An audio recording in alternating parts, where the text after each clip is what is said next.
The MCU has built its reputation on introducing new heroes who gradually win over audiences, but Ironheart has been regarded as one of its least successful attempts. The series set out to present Riri Williams as the natural heir to Iron Man's technological legacy, yet the execution left many viewers unconvinced. One of the main reasons lies in the lack of a strong narrative foundation. Rather than focusing clearly on Riri's personal journey and growth, the story became weighed down by conflicting themes, tonal shifts, and unfocused subplots. This left the central character feeling less defined than she needed to be, which made it difficult for audiences to connect emotionally. Another challenge was the long delay between Riri's debut in the wider franchise and her solo spotlight. By the time the series was released, much of the early excitement had faded, and the limited promotion surrounding the project only deepened the sense that it lacked momentum. Unlike past MCU projects that arrived with fanfare,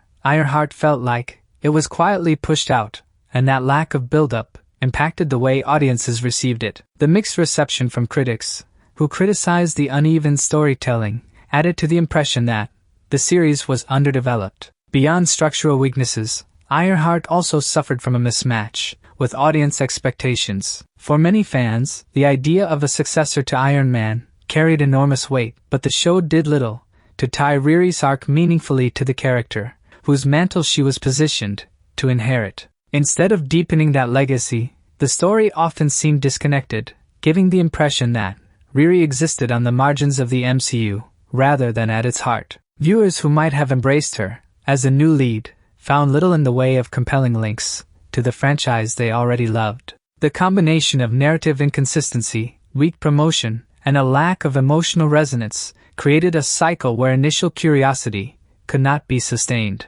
Early streaming numbers were promising, but interest fell off quickly as audiences struggled to find depth or direction in the episodes. For a character designed to symbolize a new chapter of Marvel storytelling, this was a significant setback. In the end, Ironheart failed not because the idea lacked potential, but because the execution was bad, leaving Riri Williams without the strong introduction she deserved. To know more about MCU, check out this video.